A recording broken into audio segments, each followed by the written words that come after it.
Welcome back to Uncovered the podcast. I'm Jess, and today's episode is probably the most informative but also the most shocking episode I've recorded so far. I was joined by Gillian, an aromatherapist in New Zealand, to explain not only all about her business and training, but the dangerous misuse of essential oils promoted by Essential Oil MLM companies and their reps. I didn't know too much about oils prior to speaking with Jillian, but learning how they are shockingly misused and dangerous advice is given out as standard in the MLM companies, I honestly don't know what to say. I'm shocked. Some of the horror stories she talked about were among the worst I've heard. If essential oils is something you are interested in, wanting to learn more about, or require further support and advice for the proper safe and use, please listen in throughout the episode and check the description box below, where I've linked all of Jillian's sources and a very helpful Facebook group which is open for anyone to join. Enjoy the episode. But thank you for joining me anyway. I'm very happy you've been able to join me on this one. We've finally been able to do it. Yes, very exciting. Yeah, it's a good one. I've been excited for this one.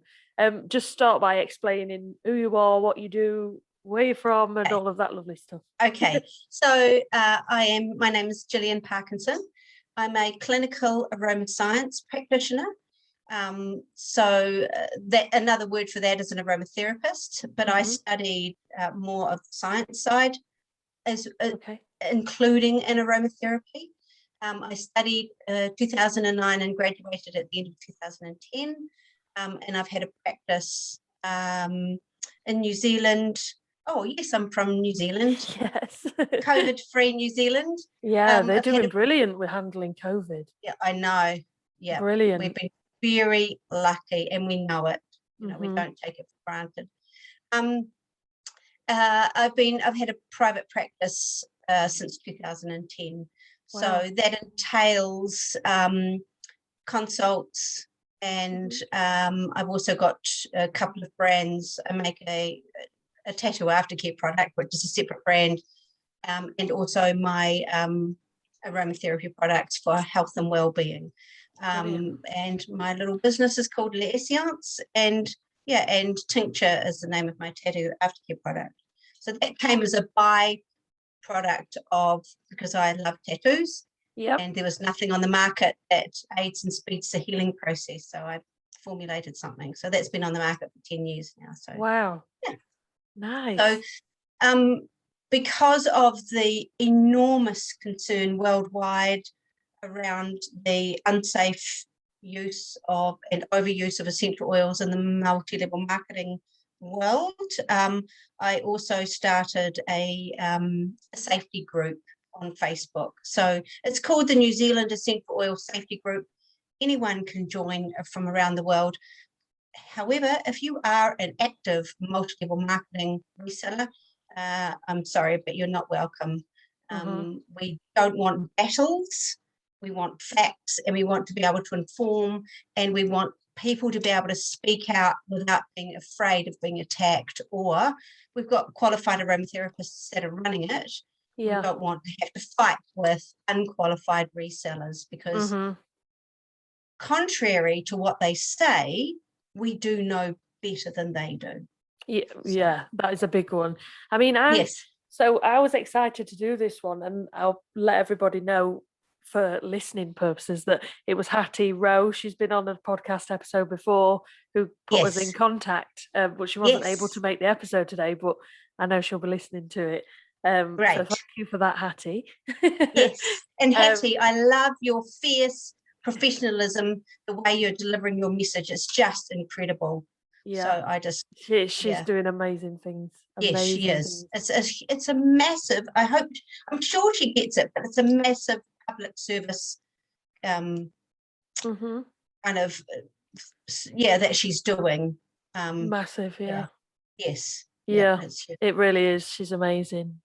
So I must say I've had no experience with essential oils, none. I've never, I mean, you know, I like the smell of things, I must say, or they've been in the room when I've had treatments and stuff like that, but I've never known anything about them. And my first experience was watching the Netflix show Unwell. Yes. episode 1 that was about, and everybody in the anti-MLM groups were like, you need to watch this episode. So I did, and Yes. I was horrified. I know. And let me tell you something exciting about that. Mm-hmm. I just want to grab a book. Yep. You can edit. So I know this is audio, but this book is called The Unspoken Truth About Essential Oils. And the lady, Stacey Haluka, who is the author, she was on Unwell. She was on this book. It's only 84 pages. It's absolutely incredible. It's Stacey's experience as a multi-level marketing reseller. She's also a Reiki practitioner. She's really into natural and Mother Earth. She's the most wonderful lady. Wow. She followed all the rules and all the instructions that she was given by her upline. And she has now developed a lifetime of sensitization to essential oils from overuse and incorrect methods of use, all promoted by her upline and by the essential oils companies that she was selling for. She got so sick that she was contemplating not wanting to live. It's that serious. And this book is available on Amazon, but you can also buy it as as a Kindle option. Oh, and in wow. New Zealand, it's about $6. So it would only be about £3, I imagine. Yeah. I'll definitely link that in the bottom of the episode. Yes, and people want to read that. It takes an hour and a half to read, and it is so informative. Just that, and it's backed by leading aromatherapists around the world. So, like Robert Tisserand. Have you heard of the Tisserand Institute in the UK? I haven't, no. Okay. Robert Tisserand is probably what we term as the god of essential oils. He's been using them since the 70s. He's been, writing about them, and he runs massive courses. If I do any professional development, it's now through the Tisserand Institute in the UK.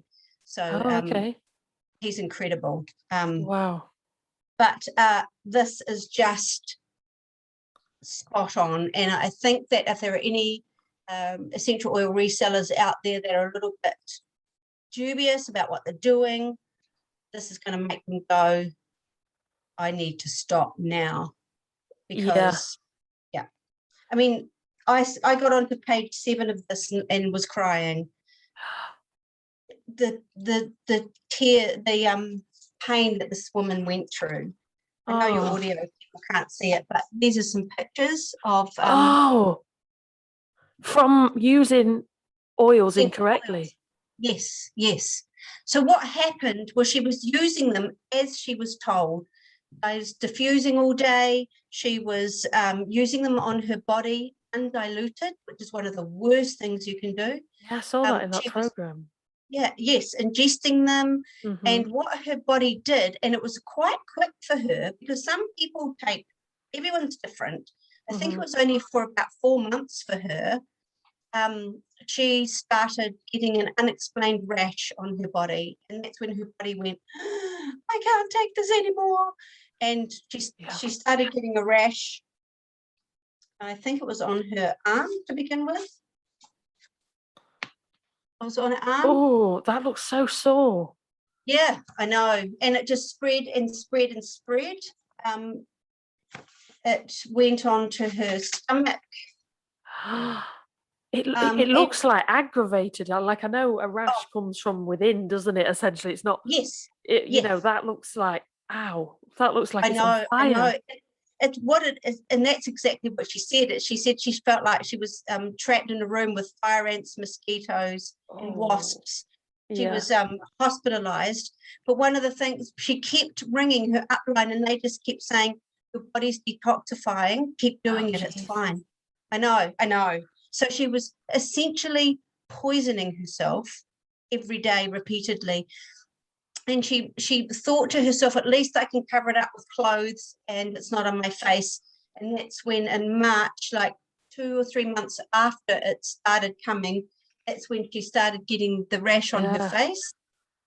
She was told to put frankincense neat on that rash, and that's what happened. So she was then hospitalised. She's now got permanent scarring on her body from it. These pictures are absolutely crazy. I know. It's such a must read, and it's not sensationalized at all. It's facts, and it's backed, by aromatherapists. I mean, we understand why this happened. But she can't walk into a room now where I think there's a couple of essential oils she can use, sandalwood. There might be another one, but if she walked into my practice where I'm now, where I've got 90 bottles of essential oils over in my stand, she will have the next day she will have a reaction. Oh, just from walking in there? Yep. Just developed a real intolerance to it, I guess. Yes. So that's how serious it is. And that's happened to an adult. You imagine if that happens to a child. Oh, that's something we're definitely going to get onto, because I saw that in the program, like what they were giving the kids. That Dr. Z spraying it on his children. Yeah, I know. Yeah, putting it in shakes and all sorts, weren't they? Oh, yeah. When I was watching that, I was pacing. I just could not relax. And the reseller, she was just in full sales mode. Completely under the thumb of the MLM. Yes, yeah. And I'll show you something else quickly. And I know people can't see it, but I'll explain it. This is the Essential Oil Safety Book by Robert Tisserand and Rodney Young. That is probably the biggest book I've ever seen. Yeah. I'll tell you how many pages it is. And I use it. It's 770 pages of safe information. Yeah. And what it does, it shows us, for example, an essential oil. Let's just turn to myrtle and all the chemicals that are in it. And it tells us about the effects of it, the organ-specific effects, the regulatory guidelines, the safety advice, the hazards. It doesn't tell us how we can use it, because when you study that, that's what you learn. Yep. But what we need to know is if someone's taking antidepressant medication. Like any contraindications or something like that. Exactly. If you're pregnant, if you're breastfeeding, any health conditions, the first thing that a qualified practitioner thinks of is it okay to use these essential oils with those medications? Is it going to affect them? So, and wow. The MLMs provide beautifully crafted marketing material. They make books, and there is some science in those books, but there's also some very scary recommendations and advice about, like, for example, adults can take up to 24 drops of essential oils investing a day. Oh. Children, 12 drops a day. So what isn't acknowledged is that, especially let's talk about newborn babies, are born with very immature organs, lungs, kidneys, liver, their gut, very immature. So when we are treating babies, it's the dose that's important, plus the essential oils that are being used. And that is so that their little systems can process the essential oils and not overload. I mean, I've got some that's not the right word. Some really good examples of some horror stories, which I'm going to tell you later. Which sadly include babies and children. But and this is information that the unqualified reseller don't know about.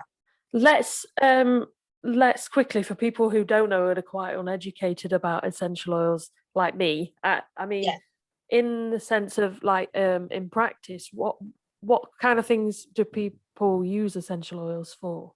So what would people come to you for? Yeah, in my experience, one of the best things essential oils are great for is any stress, anxiety, panic, depression. And we would never ever say stop your medication if you're on medication. Sure. and use these essential oils. They can be used to complement medication, but I have treated a lot of people where they aren't ready to go down that route. Okay. Go to the doctor and get medication. What can you do for me instead? And there are some really good methods, and you don't need 12 different products. No. A lot of essential oils are uplifting, antidepressants, calming, relaxing. And when you blend several together, 2 or more together, they become a bit of a powerhouse. And the best practice methods that the qualified community use are to be diluted correctly for the age range and what you're using them for, and using them topically on your skin. So what I mean there is we get a carrier oil. Grapeseed is a really good carrier oil. We look at what we're treating, how long that person needs to use it for, and we look at how many drops we're going to be adding to that bottle that is safe for them to use topically on their skin. Okay. Now, people will be wondering, if I'm stressed or my hormones are all out of whack and I get really bad PMT, how is using them topically going to work? Essential oils are chemicals. So if you hear that saying, make your house chemical free, use essential oils, that shows the level of education of the people trying to sell them, because essential oils are the chemical compositions extracted from plants. And chemicals can penetrate the hair follicles and the pores, and it's been scientifically proven that they're in the bloodstream within 2 minutes, and they're in the central nervous system within 15 minutes. So they travel through the body. And that's why topical use is really effective, but they must be always diluted correctly. The other method of use that aromatherapists use are various inhalation methods. So that could be that's the only one I knew about. Yeah, really, that's the only reason I thought people use them to smell them. So in a diffuser is great, but we'll talk about diffusing in a minute, because there's some really strict guidelines around using diffusers. Straight from the bottle is also fantastic. So straight from the bottle is incredible for women in childbirth.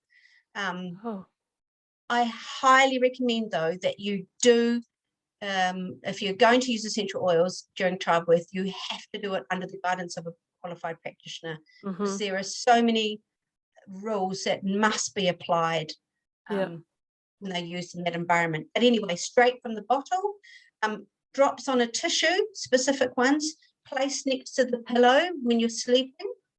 It's a very passive way, but a very effective way to inhale essential oils. Also drops on a tissue, folded up, pop down your top, and great for women because we've got boobies that hold it in place, and you get lovely wafts all day.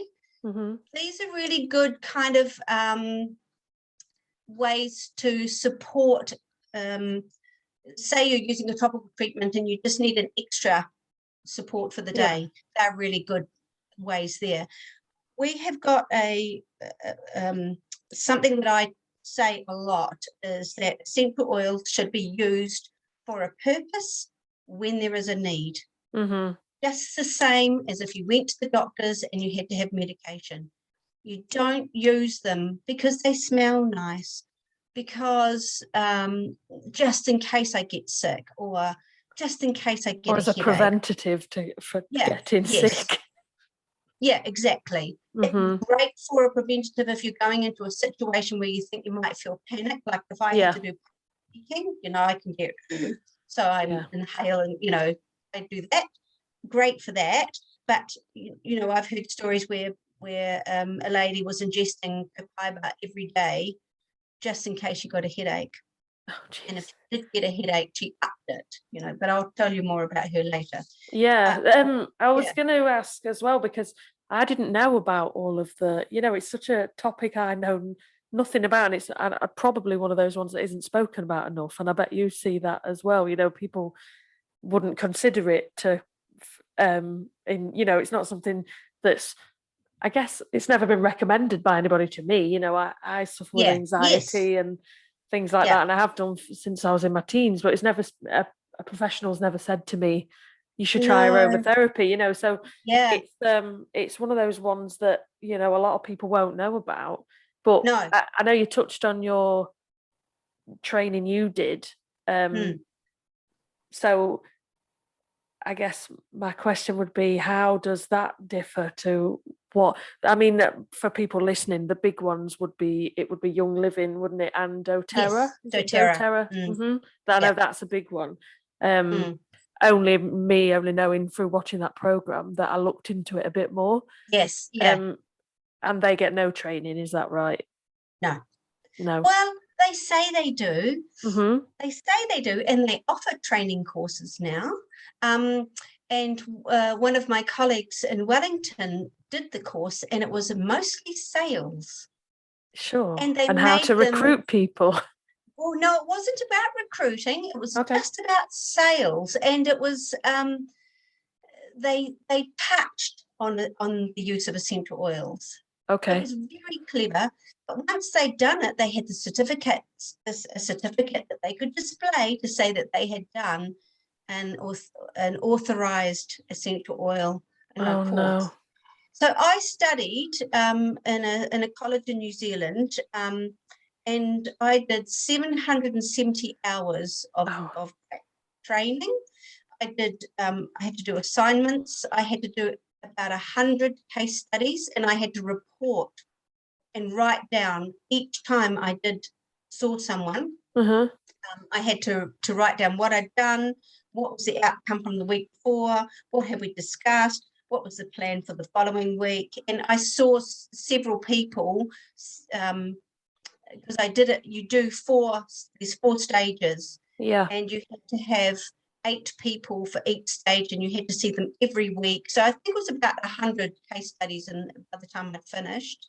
In depth. And yeah, yeah. And it got marked, and you know, if you did something wrong, your tutor would ring you up and say, "What were you thinking? Didn't you see that?" I didn't have that. I'm a bit of a strict student. So, and then an exam at the end of it. And even at the end of it, I still had a mentor. This is when I used to live in Wellington. I had a mentor in Wellington that I would contact all the time.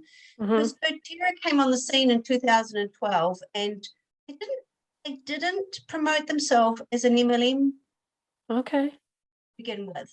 They Right. were very subtle about it. And all of a sudden they burst on the scene, and I started watching them, and I started getting concerned really quickly. And by 2015, I was out of my mind with concern. See, the thing is, our industry isn't regulated, so they can do and say That was my whatever next they want. question. That was my next question. And something that can cause so much damage, like the pictures you Yeah, just showed me in that book, why is it not? Like that yeah. that's crazy. I know. I've been trying to get the attention of the New Zealand government since 2015. Wow. And I was getting very close to being able to see somebody at the beginning of last year, and then COVID hit. And unfortunately, Everything took a back seat, I I mean, guess. if I could have a chat with Jacinda Ardern, it would make my day. And, you know, I go through periods of hounding people, and then it does get very exhausting, mentally exhausting. But you know, I've got plans to keep going and you know, see what I can do. And I know regulation is going to change things, and even for me, it's going to be paperwork and annoying. But I care so much about the consumers, especially babies and children, Yeah. because they don't have a voice. No. You know, one of the terrible things that's been happening in New Zealand is, and are prolific here, doTERRA and Young Living are prolific in New Zealand, is that early childhood centres, you know, they've got staff and mothers of babies and children are resellers, and they're going into early childhood centres, and they're putting diffusers on all day.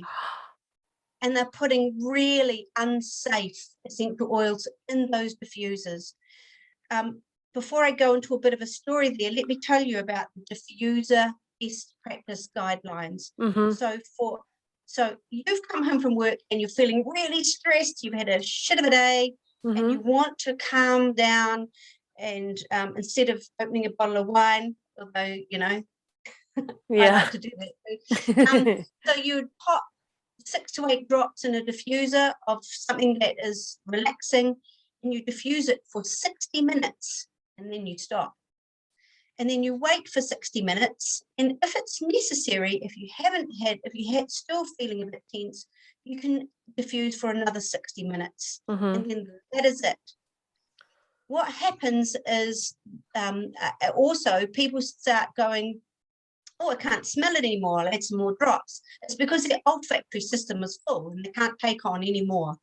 So 60 minutes diffusing, turn off for 60, repeat once if necessary. For babies and children, it depends on the age range of how many drops. You diffuse for 30 minutes, break for 60 minutes, and repeat if necessary. And that is all.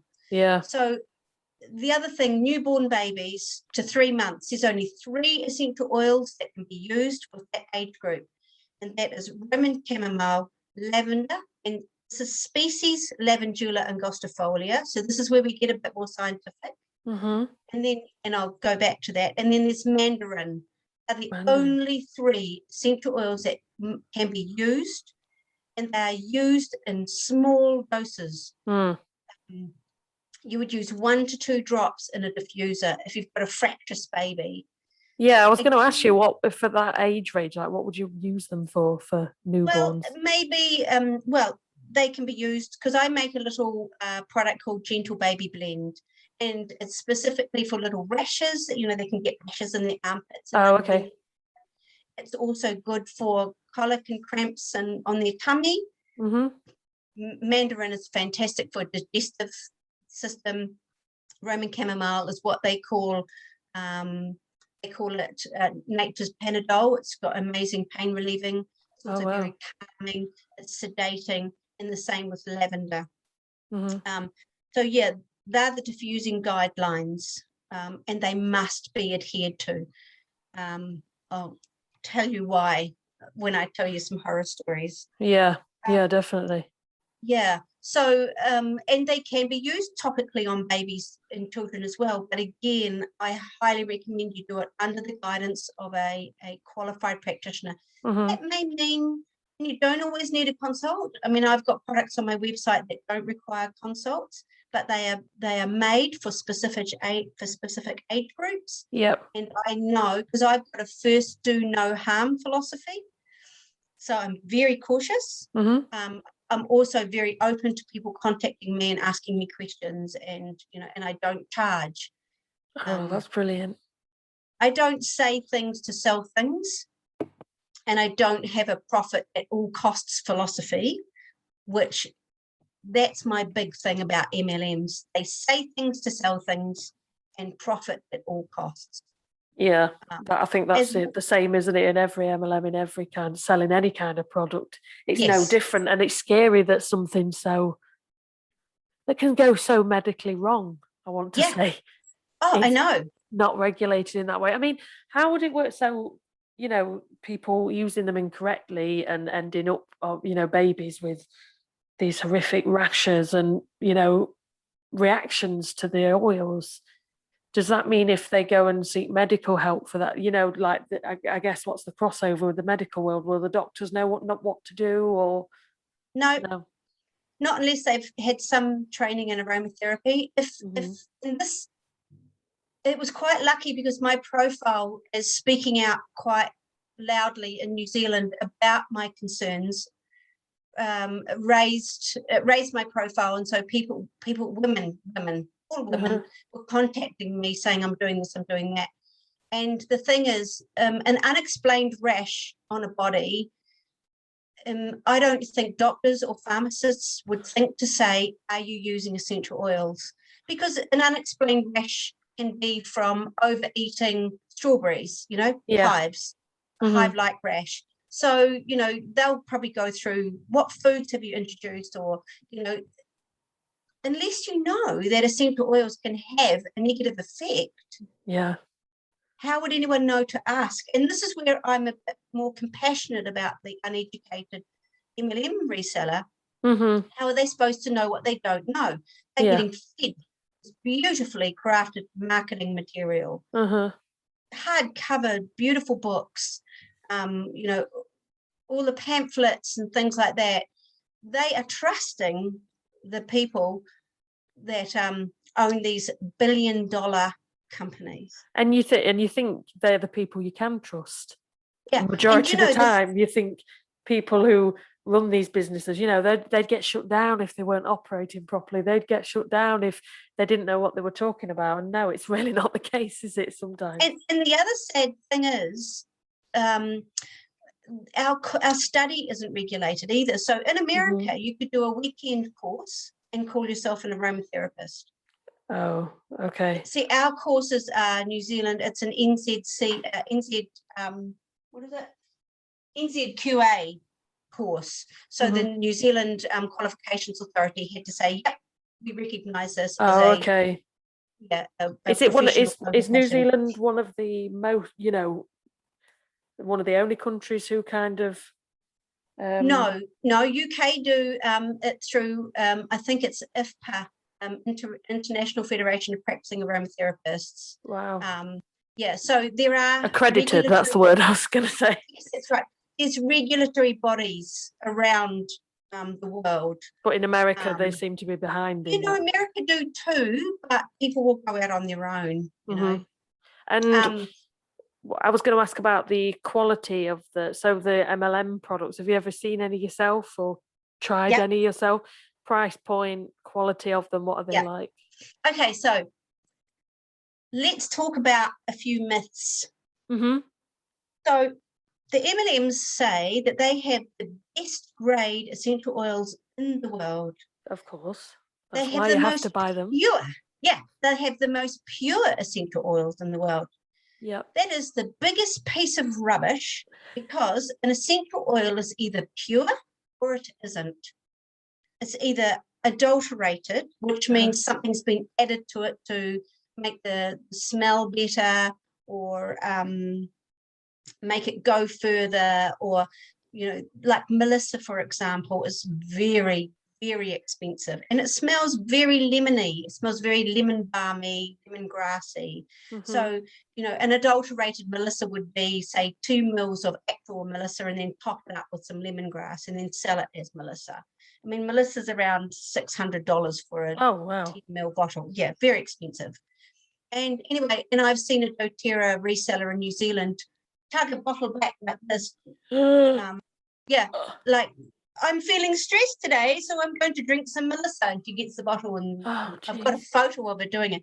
The silly woman did a Instagram story about it. So anyway, so that could be adulterated, or they might put, say, some fragrance in there, or a synthetic essential oil to top it up. So it's either pure or it's adulterated. There's no such thing as therapeutic grade, which they profess. They have therapeutic grade essential oils. There's no such thing. There's no such thing as food grade essential oils either. So these are names that their marketing teams have made up to give them superiority, and they don't have that. Yes, there can be inferior pure essential oils, and that's down to the plant material. That's down to how they've been grown, where they've been grown, how they've been harvested, how the essential oils have been extracted. So, and the thing is, how we know if they're good is we get these data sheets that tell us all the chemical constituents, what are the percentages of this, and you know, of each chemical, and it's from that we know that we've got a very good high quality.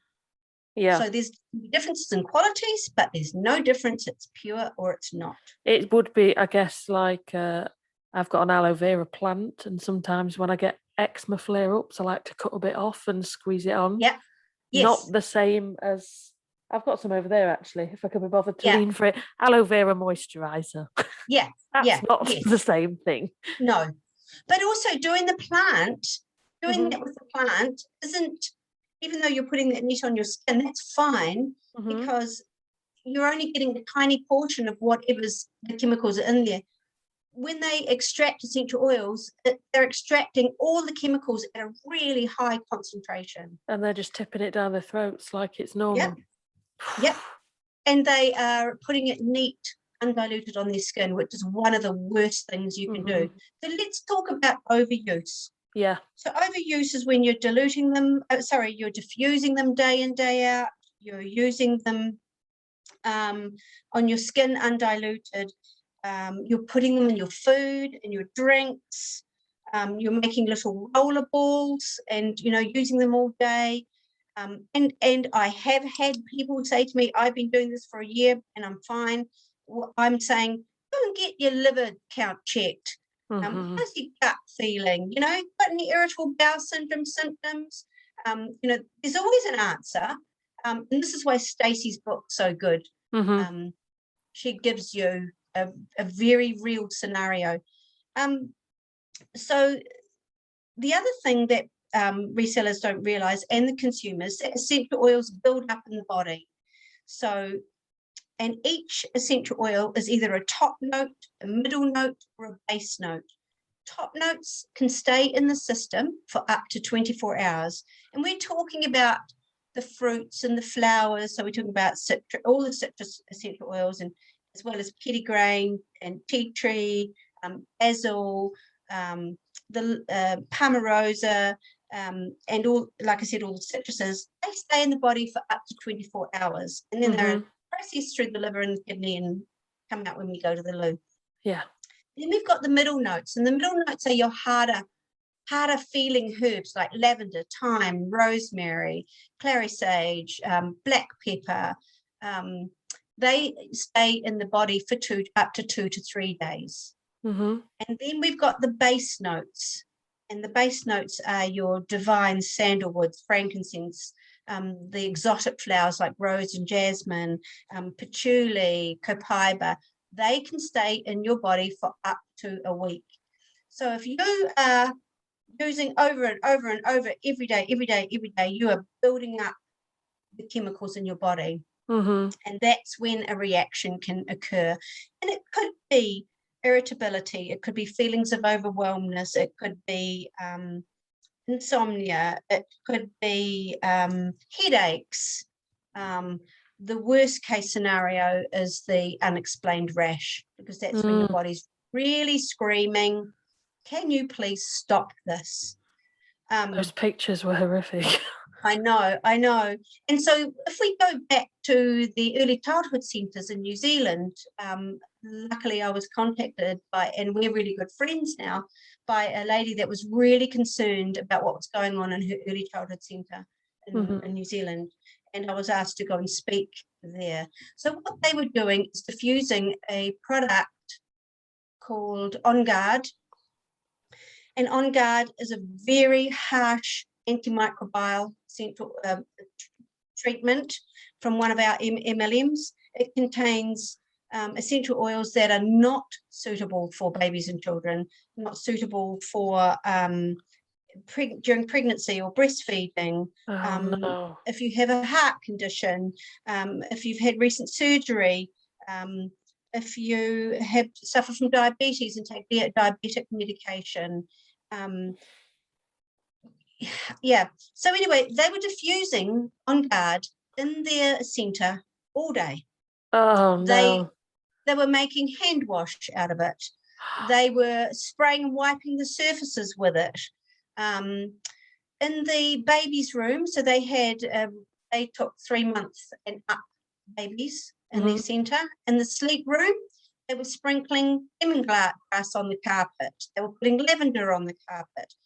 So these children were getting essential oils in their system at early childhood school. Yeah. No requesting of the parents. Is it okay if we use a complementary health treatment on your children without any guidance from a qualified person? I said to them, what you do not think about is what's happening at home. Essential oils are prolific in New Zealand. how do you know that they're not getting this at home day in, day out? And then they come to early childhood centre and they do not get a break from it. Mm-hmm. And there were some very shocked faces, when you start making them think about things like that. Yeah. We have a service in New Zealand called Plunket, and it's a Plunket nurses are like your Karatani nurses. Where you have a baby, and the Plunket nurse comes to see you to make sure that. Okay, yeah. I don't. Yeah, they're called health visitors here. Yes, yeah. And when they get to a certain age, you go to Plunket rooms. Oh, okay. MLMs were holding meetings, sales meetings, in Plunket rooms to these very tired and very volatile mothers, promoting essential oils for their babies. And these mothers are tired, the babies aren't sleeping, so they'll grab They're hormonal. Yep, anything that they can get. And they'll do this amazing display of all these essential oils while the babies are there too. So the babies are getting exposed, and look, closed bottles. Babies' sense of smells are acute. So they will be taking in all those aromas. People smell where my practice is from the street. Oh wow! Okay. That's how powerful they are when they collect. When you've got a lot of bottles in a room, and they're all opening them, passing them around, sniffing. I mean, that in itself is so unethical. Marketing to very tired, vulnerable women. Can I ask on that? Like people were saying, you said that people could smell it from the street. Do you have to take any precautions then if you're exposed to them all day? Yeah. Absolutely. Yep, absolutely I do.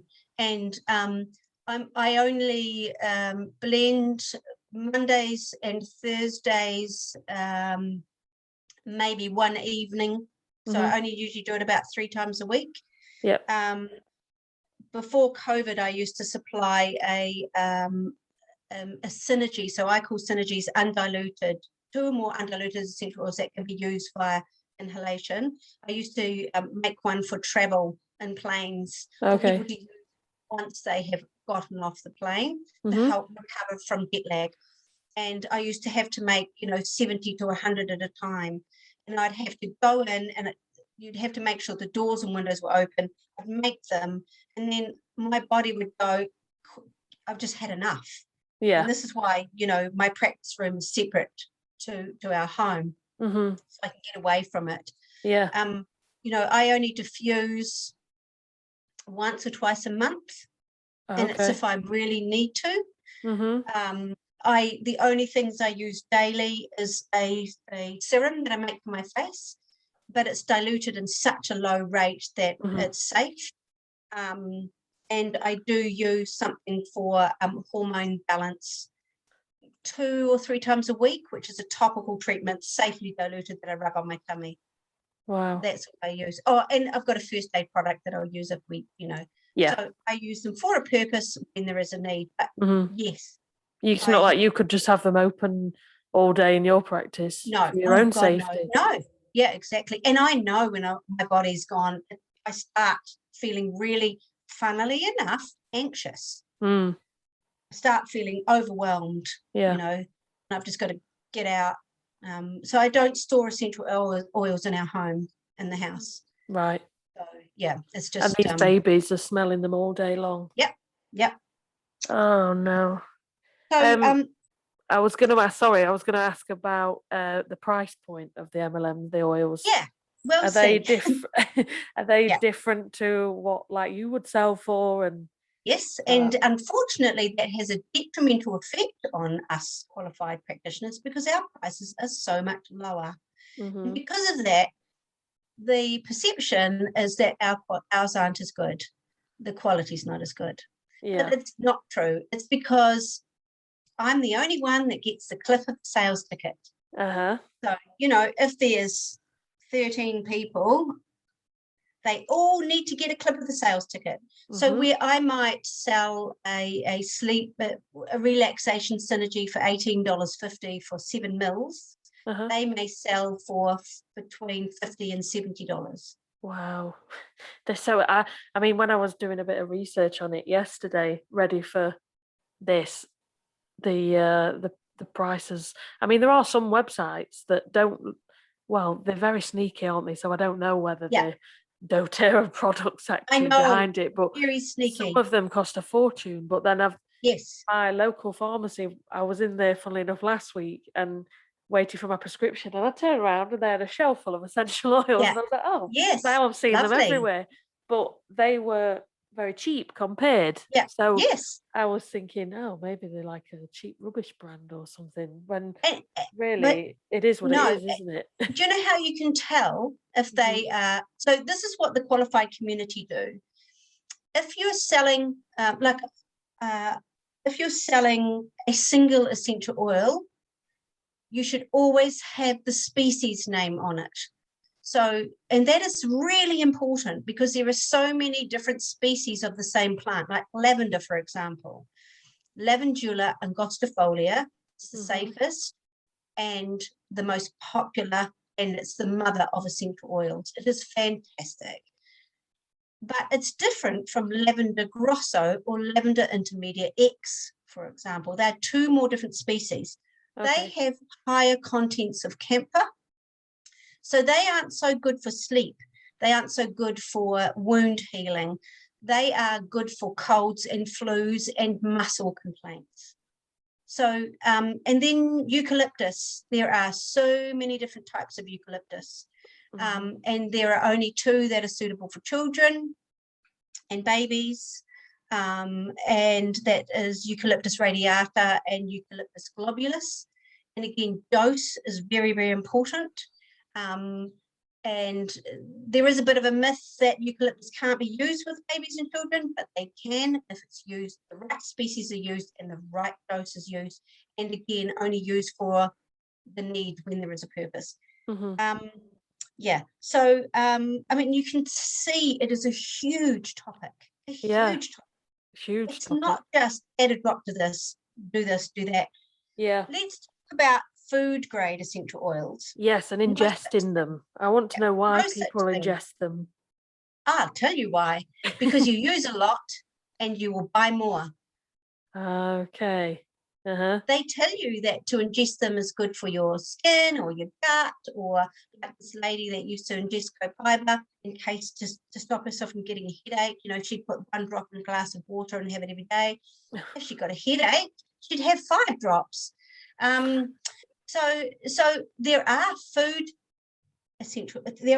food oils. Mm-hmm. No, and this is where there's some confusion. There's no such thing as food grade. So food oils are like, let's say, peppermint. Peppermint is used in a lot of flavorings. Mm-hmm. I like Peppermint peppermint tea. essence. Yeah, yeah. Well, peppermint tea is just the leaves. Oh yeah. But anyway, food. Say what do they call it? Peppermint essence. Mm-hmm. So essential oil would have been used. It would have been put through a deterpenation process to remove all the harmful chemicals and terpenes to make them fit for human consumption. Wow. So it's that simple. Mm-hmm. And or they use them in microscopic doses, so it's like parts per million.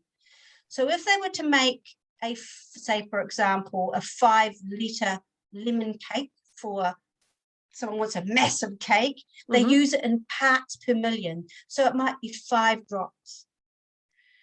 That's safe for human consumption. Okay.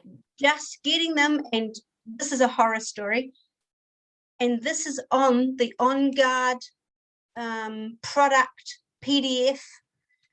To put some On Guard in water. Oil and water doesn't mix, so that's bad in itself. Sits at the top, is that right? Yeah, It kind of sits separate. yeah.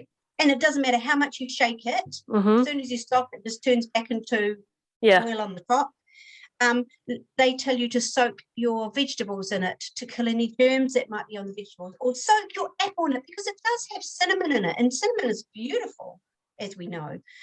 But cinnamon prevents blood clotting and it's not suitable at all for babies and children, or like I was saying before, people pregnancy, breastfeeding, people that might have blood clotting condition, So it's also got clove in it, which is also similar in contraindications. So yeah, they're saying soak your vegetables, soak your apple in it. No, please, just don't. Wow.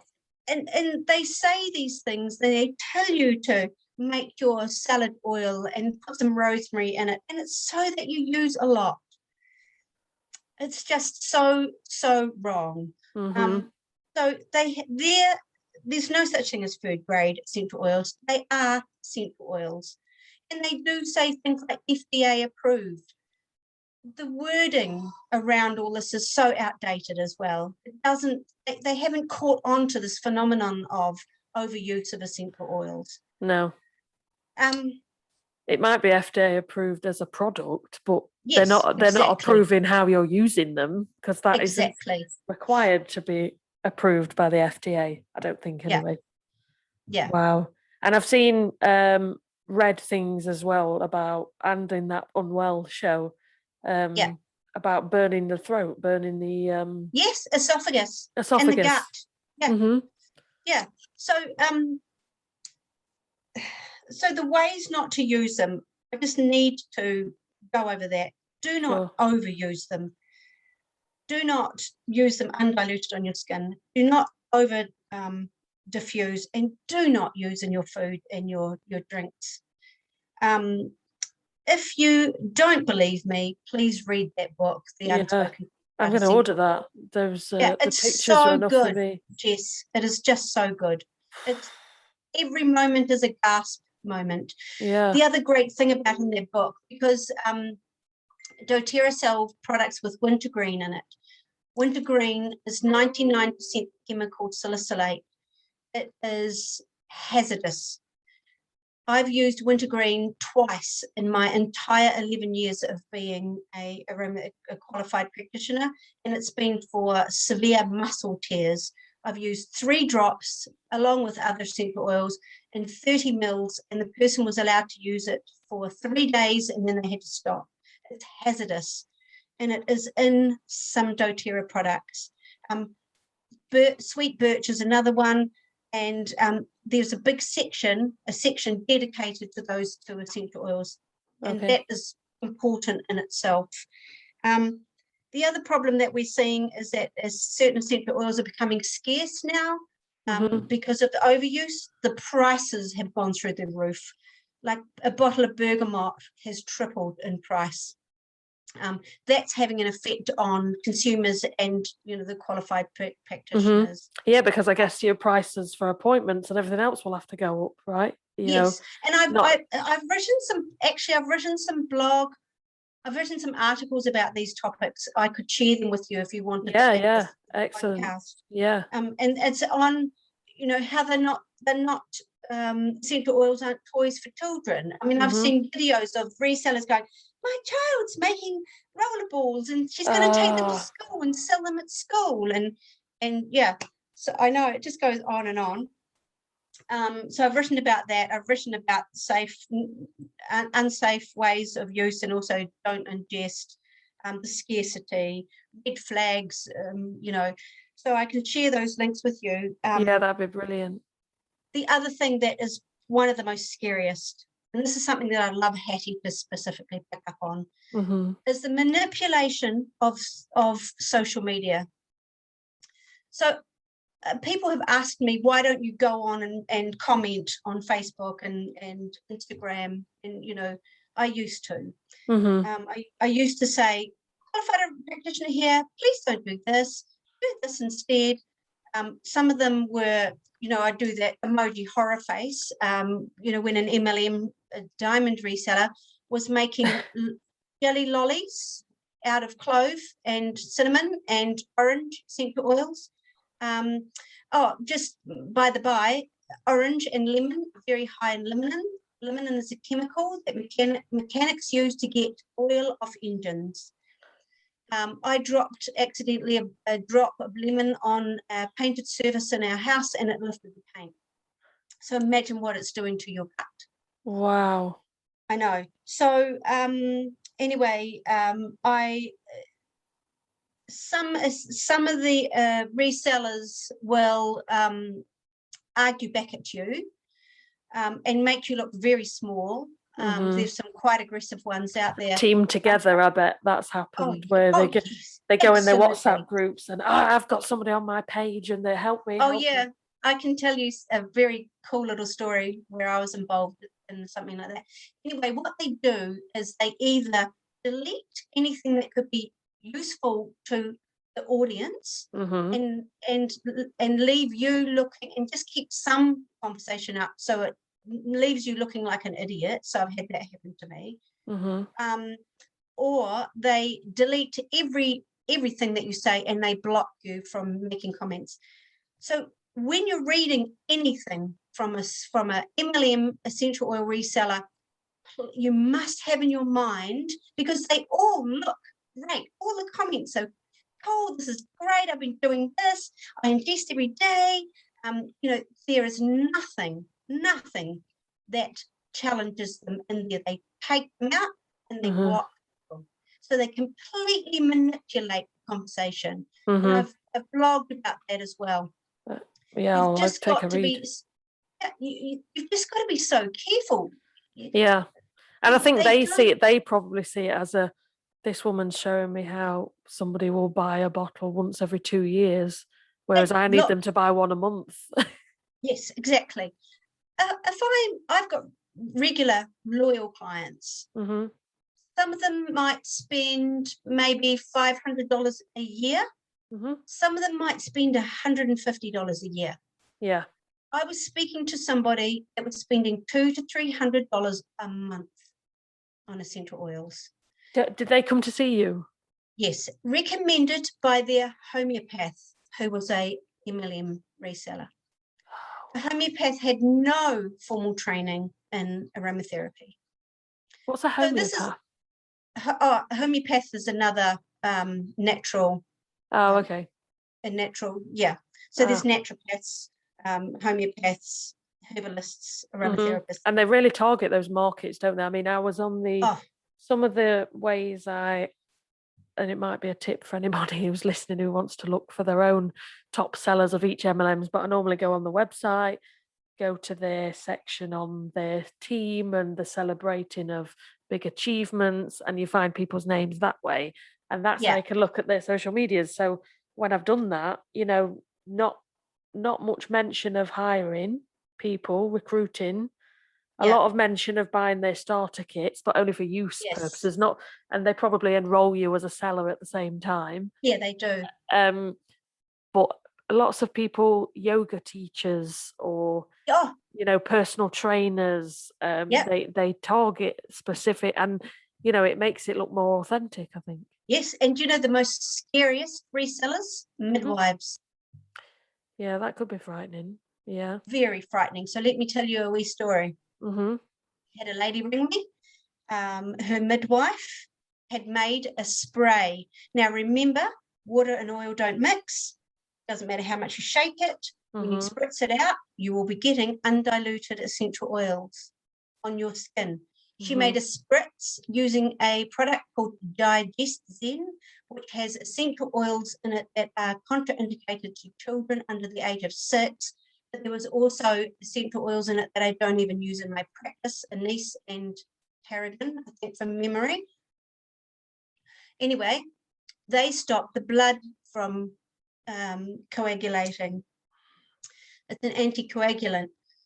She was telling her, this new mother, to spray on her newborn baby's tummy before every feed to prevent colic. After 6 weeks of doing this, the baby started having blood in its feces. She wanted to know if I thought this product could be causing it. Absolutely. Wow. And did she end up going for medical treatment or? Yep. And she stopped it, and she rang back at when baby was 9 weeks old, and it had stopped. She was beside herself. The midwife had made this for her. How is that? So How is that allowed? Like, I'm sure, our NHS midwife, like, they would not be able to push any product. They wouldn't, I I know think it's even unethical. the cleaning products in the room are NHS approved, It's so how is that yeah, allowed over there? it's unethical, and it's because it's not regulated, and it's because they're not educated. And I've tried to get in contact with the midwife college in New Zealand Mm-hmm.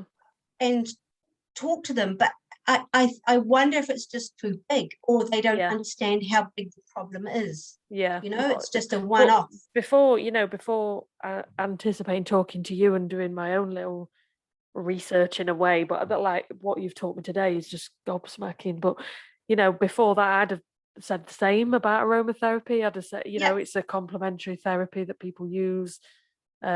People like the smell of things and it makes them calm.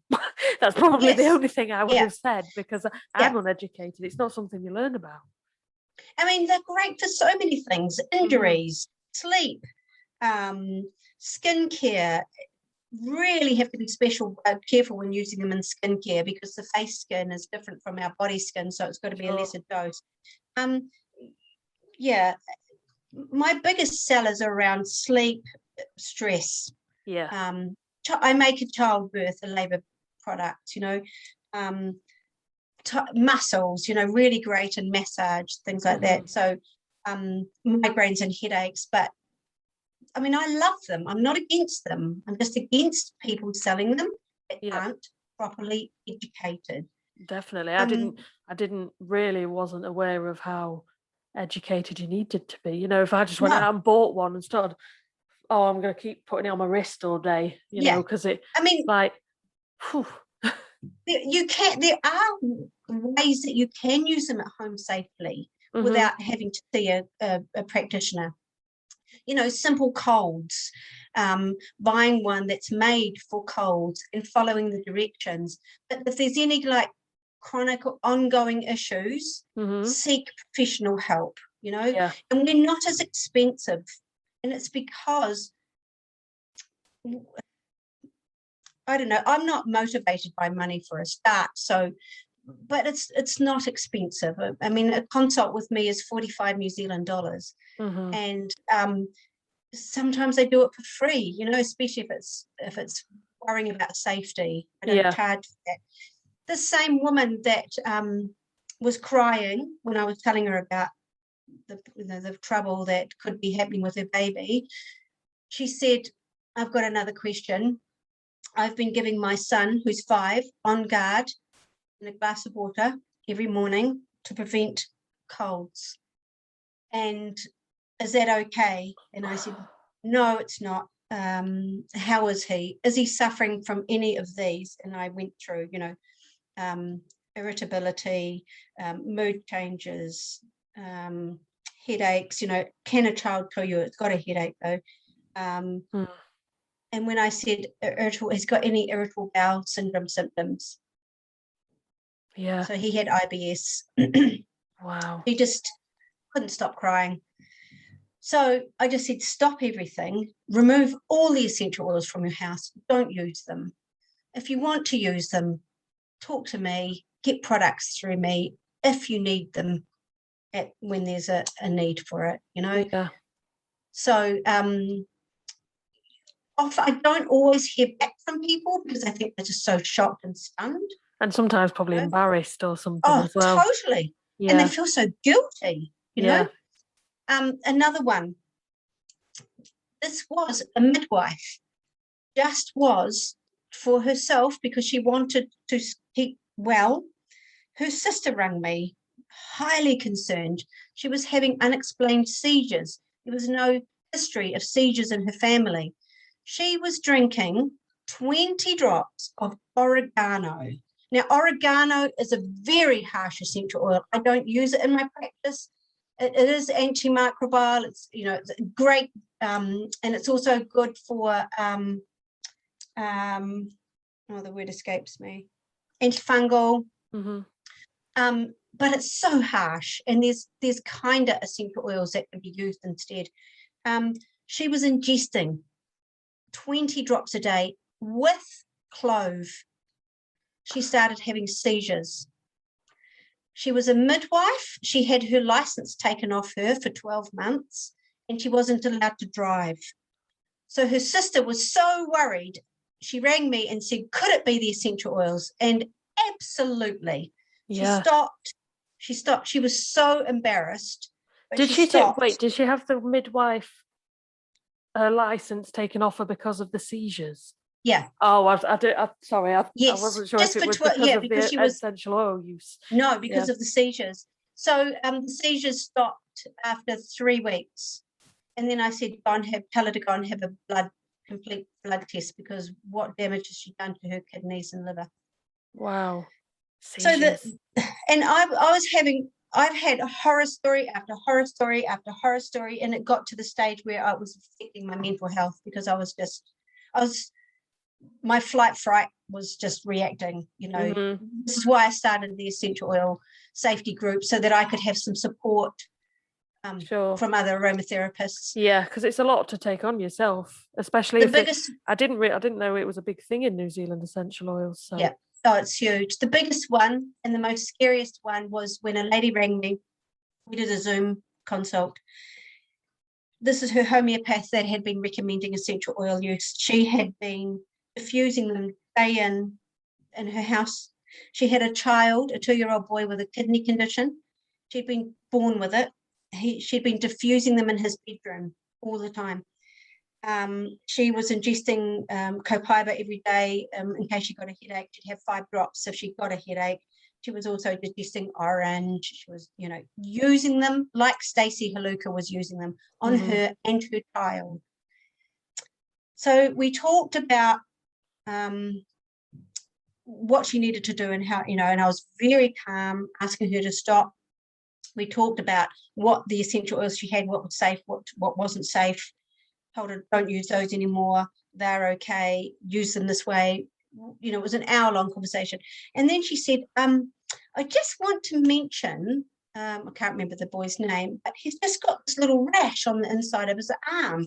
No. And I said, is there any eczema, psoriasis, dermatitis, history? No, it's just come up. And I said, okay, stop everything. Remove all the essential oils from your house. He's starting to be totally sensitized to essential oils. His body is overloaded. Remembering that he was also born with a kidney condition. Oh, no. So she just immediately started crying, and she turned away and she said, I've got that rash all over my back. Yeah. I mean, left untreated, what can happen after, if people just put up with that rash, and what happens? The lifetime of sensitization. It's what happened to Stacey. So it means that you cannot be around essential oils in any way. And, a lot of places don't have essential oils, but a lot of places, they're trendy at the moment, and that's a shame that they're trendy. They shouldn't be trendy. No. It's exploiting Mother Earth as well. We're just raping our plants for the cost of a sale, to make people rich and make people sick. It's enormously concerning, and it's been going. I haven't seen an end to it yet, and I've been deeply concerned for 6 years. Wow. So, Do you think it's just getting worse? Possibly. I can't go and look on resellers' sites, their Facebook pages. I can't go and look on doTERRA's. I'm blocked. doTERRA know about me too. Oh, wow. Congratulations. Yeah, I know, it's cool. They often are looking at my LinkedIn profile, someone from doTERRA in America. You can see, can't you? Yeah. On LinkedIn, who's viewed your profile. I got this wonderful order from a woman in Australia. It was $600 nearly of product. And I was like, whoa, fantastic. This is great. Very rarely do I get orders that big, which is absolutely fine with me. And they were random. There was no kind of uniformity. Someone might buy a balance blend off me and a relaxation synergy, and you can tell that it's for stress and anxiety and blah, blah, blah. it was lots of things, and it was a bit of everything. And I just thought, something doesn't sit right. And so I Googled the person's name. It was the sales manager of doTERRA, Australia, New Zealand. So I refunded her and then wrote to her and said, I will not be supplying my products to you.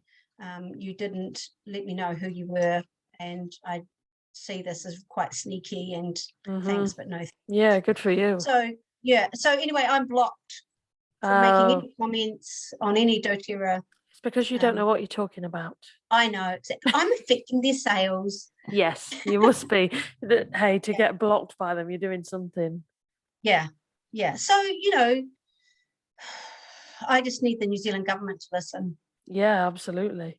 It sounds, it's not something, I've never met anybody. Like I said, I've been to beauticians and they've had them in rooms or spoke about them. And they shouldn't be doing that even. No. Jess. I mean, my friend is a beautician. I'm going to tell her all about this and to listen to this episode. Yeah.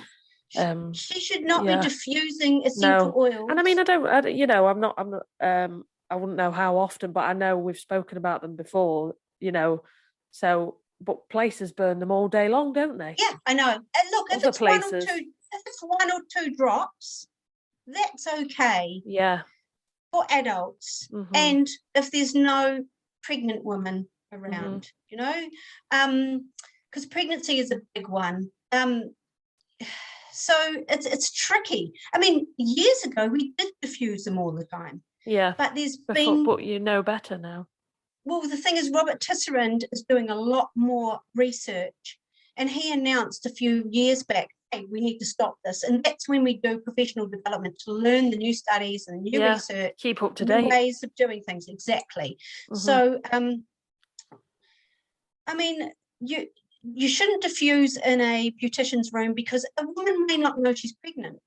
Yeah. And you may be diffusing. I know cinnamon and clove are really popular because they smell lovely. Lemongrass is really popular. I've also seen before, and this is just me reading things about anxiety and stuff like that, and coping mechanisms and triggers, and you can get triggered by smells of things. Exactly. It's like clary sage. Clary sage is fantastic during childbirth, not in a diffuser, but a personal inhaling from the bottle. Oh, okay. It needs to be completely removed from the room about an hour before baby's born. So you stop using it at the pushing stage because the body needs the adrenaline to help with the pushing because it calms you so much.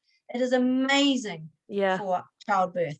And I've seen it in practice where a woman's been hysterical, smell it, calm. It's incredible. Wow. But my daughter used it for her babies and it triggers her back to childbirth.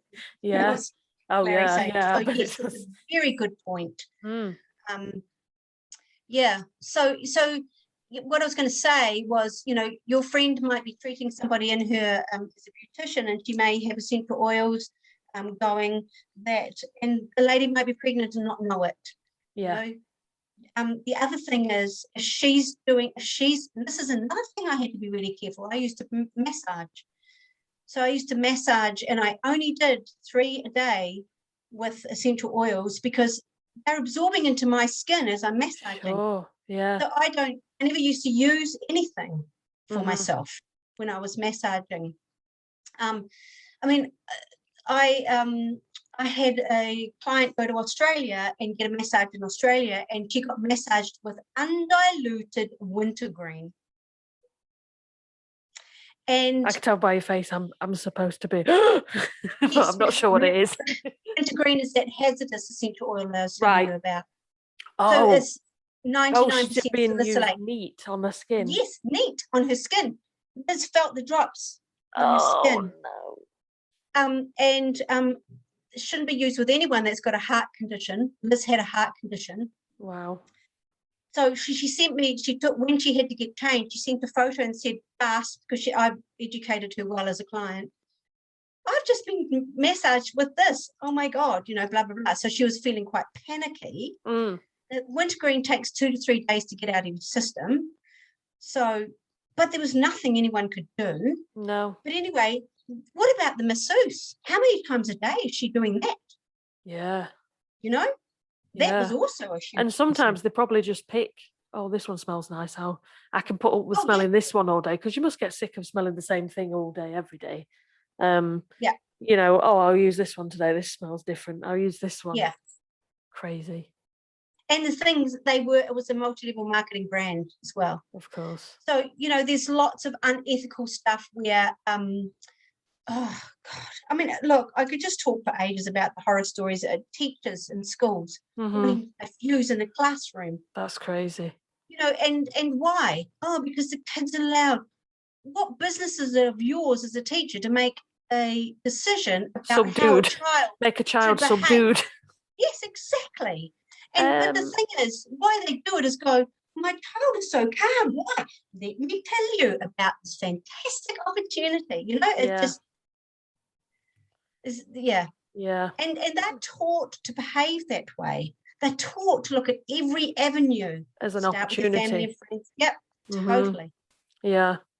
And not knowing the health, and like I could, my parents both suffer with high blood pressure, and I could, Yes.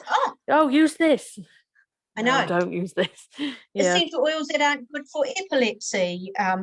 Like you said, high blood pressure. If people are on warfarin, if people are on antidepressants, peppermint is very, very, very good. Fantastic for shock and inhaling it from the bottle for headaches, but contraindicated to children under the age of 6 because they've got a little valve at the top of their lungs that doesn't mature properly until they're 60 years old. So it's overwhelming and it can cause respiratory problems. And oh gosh, I know that kind of thing. The same with overuse of essential oils around babies and children can cause respiratory problems. If you've got a fractious baby and you're using essential oils that aren't suitable or high dose, it's going to make them more fractious. It's going to make them. And how can a baby tell you they've got a headache? It's just there's a lot to it. So worrying. Yeah, I didn't realise there was so much to it, and I almost feel dumb for not knowing. Well, how are you supposed to know what you don't know? It's just such a deep topic. I never thought it was a deep topic. Yeah, it is. Yeah. It's massive, and it's not a topic that you can talk about quickly. I mean, I can go into it for so much longer, but it's the stuff that we need to know as qualified practitioners. Can I ask as well? I think, are some toxic to pets? Is that right? Oh yes, absolutely. As a qualified dog mum over here. Yes. Okay, so cats and dogs are different. Yep. We've got 2 dogs, and we've got 2 little griffins. Bambi, our little black griffin, doesn't like being in my practice room. She prefers to stay outside. Animals are different, like humans. Yeah.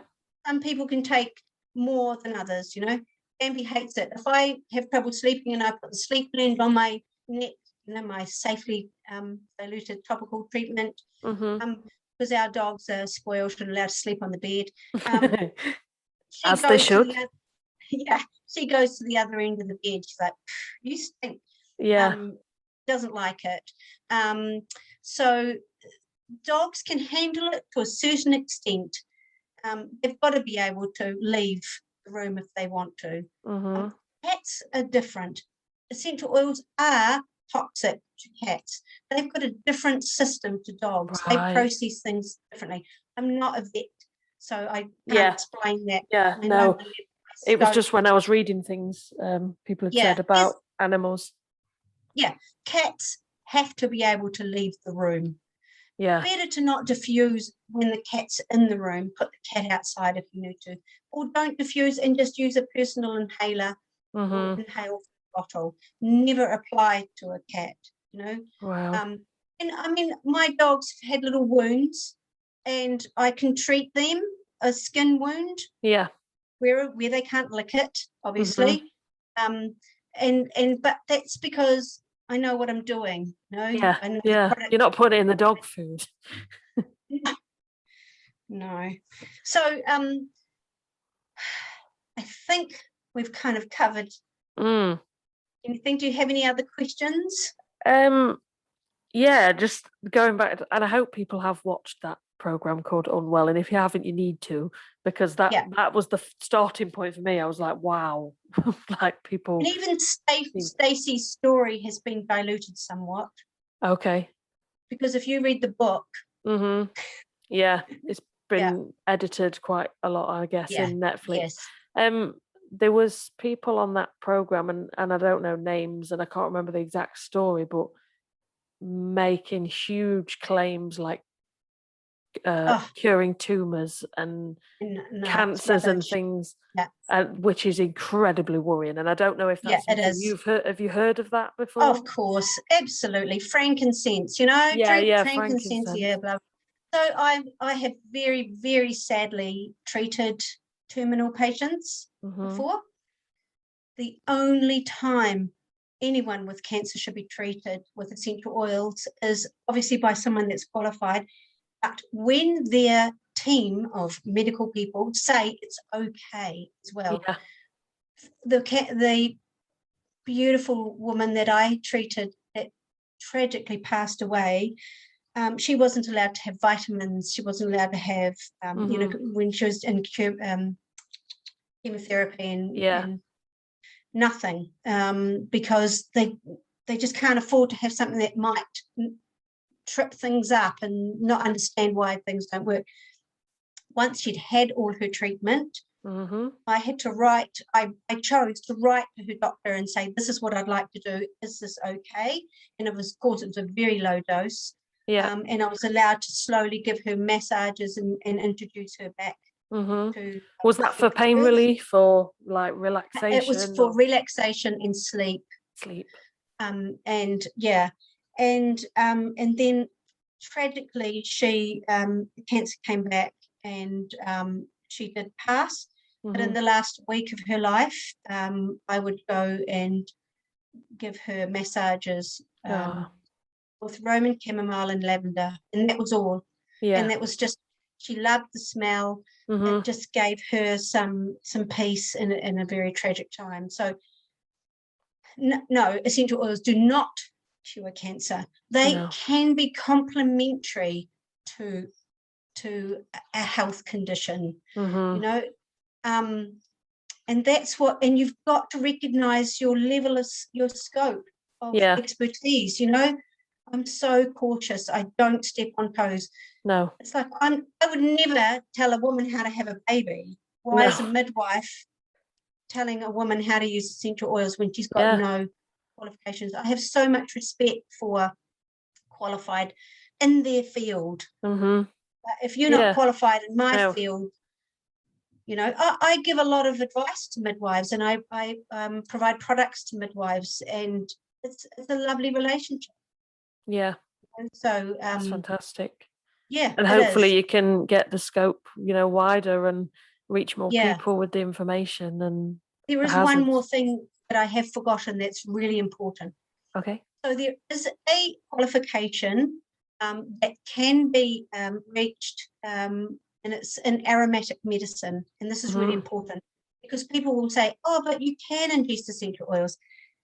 If you are qualified in aromatic medicine, there's nowhere in New Zealand I can study it.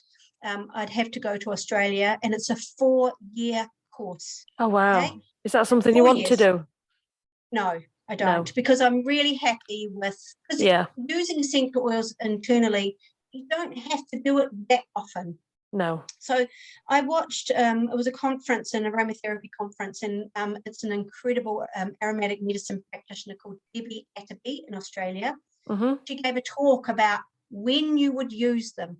So she said, here's an example. So someone has got an infection that antibiotics haven't touched, and they've tried everything else, and they've come to me, can I help with making a capsule for this condition? What has to be taken first is a complete health history has to be recorded. They have to be weighed. They have to know, so we need to know how much they weigh, what their height is, whether they smoke, how much alcohol they drink, whether they take any recreational drugs, what other medications they're on. If everything meets the need that it's okay, a diluted specific product will be made using the essential oils that can treat infections.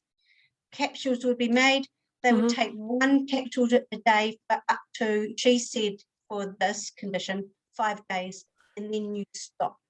Wow. So quite that's short. That's what aromatic medicine practitioners do. It's really intense. And her students have to study for 2 years before they're allowed to even look at coming in on with her and observing, and then, so they've got to be qualified before they can even prescribe anything like that. Wow. So it's that serious. Yeah, it can be. And the like you were showing the pictures in that book, the after effects can be very serious. Yeah, and like the lady having seizures. Yes. Like very serious. And like I say, there's going to be people that say, I'm fine, I've been doing this for years, I'm fine. I don't know how they can be fine. I don't know, there will be a problem. Sometimes people have problems and they don't even know, like gallbladder problems. Yeah. I know someone that was ingesting 1 drop of lemon every day and she started having gallbladder problems. We don't actually know. We also, this is the other thing that concerns me. We know that there's neurotransmitters in the gut, which are same as neurotransmitters that are in the brain. Okay. What are the chemicals doing to those neurotransmitters in the gut? This is stuff that we still don't know because it's a fairly new thing. We don't know yet all of the problems that this could lead to. Yeah, sure. It's probably a field that's going to need a lot more research and a lot more funding to research and everything. I've just thought of 2 more things. Sorry, these are good. No, go on. I'm enjoying it. Go on. There was a reseller that got to know who I was, and she tried to argue with me on my Facebook page. Okay. I can't be blocked and deleted from my own page. And I had a client that was in her oily group. Right. She came to me, but she stayed in the oily group. I don't know why, she just chose to, but she sent me an audio recording of one of their meeting sessions about this woman called Gillian Parkinson of Essential. She's a qualified aromatherapist. Probably said it like that as well. Or with the air quotes. Yes. I'm going to teach you how to deal with people like her. She's very aggressive and must not be approached. I know, I was a little bit flattered that it had such an impact on her. Yeah. But that was very real. And that same, this lady used to do lots of live sessions. And one of the live sessions she did was, and this is horrific. So she's talking about childbirth, and there is a way where the perineum can be treated before, about 6 months before childbirth, to, by making an appropriately diluted blend and rubbing on the perineum to try and prevent tearing. Okay. So there is a way of doing that properly. Her way was, now this is just mind-blowing, her way was to, just as the baby's head is crowning out of the vagina, get some frankincense and rub it around the vagina. Yep. I wish people could see my face. Where's the problem? Let me tell you. First of all, you don't put neat essential oils on your body as an adult. What about that baby coming through? It's going to inhale it. It could get the essential oils in its eyes. Remember that the essential oils penetrate the hair follicle. So, a baby can sit in that position for a few minutes, before the next contraction comes and before the head. You're in excruciating pain, squealing your head off. Everybody stop, wait, I need to rub this. Yes, on my vagina. Exactly. And but also the essential oils would go into the baby's body. That's right. As it passes through the vagina, through its hair follicles, on its head, down its face, in its mouth. And what does she say that helps with? stopping the perineum from tearing when you're giving birth. I mean, that's saying things to sell things and a profit at all costs as a pure example. Wow. Now, that little clip, we've got a TV program in New Zealand called The Project. Mm-hmm. They did a 3-night, it's a news half-hour every day program. They did a 3-day topic on essential oil use, and I was very lucky to have been involved in that. And Oh, wow. they captured that clip and put it on New Zealand TV. So, and they also captured the clip of the woman drinking Melissa, and she was the American woman who is a chiropractor, not an aromatherapist. She was a chiropractor. She's and they also put a screenshot of her drinking essential oil. She was in a lift going to a meeting, and she was all stressed, so she got this bottle. It's just rubbish. Oh my god. But anyway, yeah. Well, thank you so much. This is what I can't tell you how facing. interesting. Like, wow, it's just. I feel like it's a rabbit hole I'm going to go down. Oh, it is. Yeah. Major. And look, yes, you can contact me if you want to expand on this. Oh, I will be. I'm going to be ordering that book, definitely. Yeah. If Hattie wants to get in contact with me too, she might have questions after this. If she wants to use voice clips on her TikTok, she can. Mm-hmm. Thank you. I'm so grateful that you've done this. And no, thank you. I'm really grateful you've come. It's something I don't come across. I haven't come across anybody. I don't know anybody in my area who sells them, even under the MLM. Like, I don't think so. Here, it's a big thing in New Zealand. Is quite interesting in itself. And America and Australia, and it is in the UK for sure. Yeah. But you've only got 5 million people in New Zealand, and you've got how many million in London alone? Oh God knows. So I couldn't even tell you. But yeah, it's something that I feel like I'm going to be more aware of myself. Going into situations. I'll send you links to my blog. Yeah. But also I'll send you a link to the Tisserand Institute, which in case anyone would like to do courses. Yeah. Because they're affordable and they are reputable. Robert Tisserand is just an incredible, and they're very. It sounds interesting. Yeah. Definitely. So I'll send you links that people can read, and I've got a really good article from a woman called the English aromatherapist. She doesn't do it anymore. I don't know why, but she's got a great one about diffusing in public places. So I'll send that. A lot of those links are within my articles. So we can put them all in the description box as well. Yeah. For anybody who wants to read. I'm sure they will.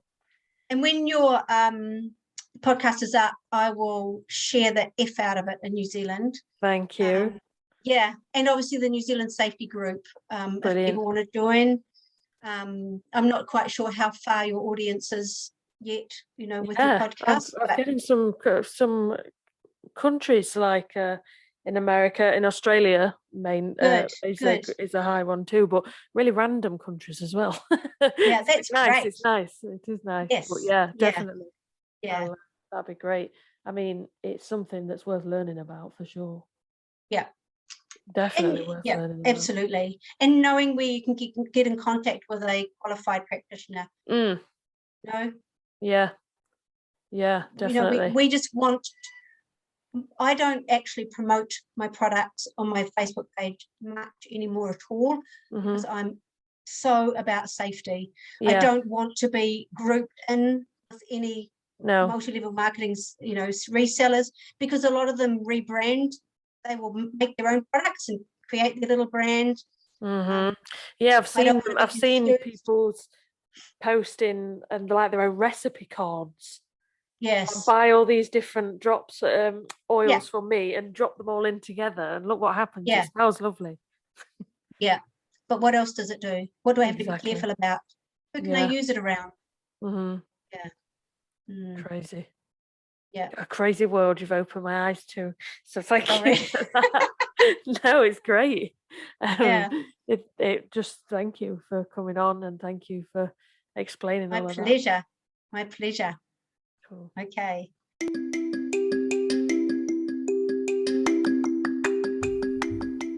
I just want to say a huge thank you to Gillian for joining me and telling us all vital information about essential oils and how they are dangerously misused. Don't forget to check the description box below on whichever platform you're using to get all the info and Jillian's group, the books she referred to, which I highly recommend you purchase, and of course, for further study if that is what you're interested in. I will also upload this episode to the Uncovered YouTube channel for anyone wanting to send this on to anyone else who may be using unsafely or maybe even in one of the MLMs mentioned. Thank you for listening.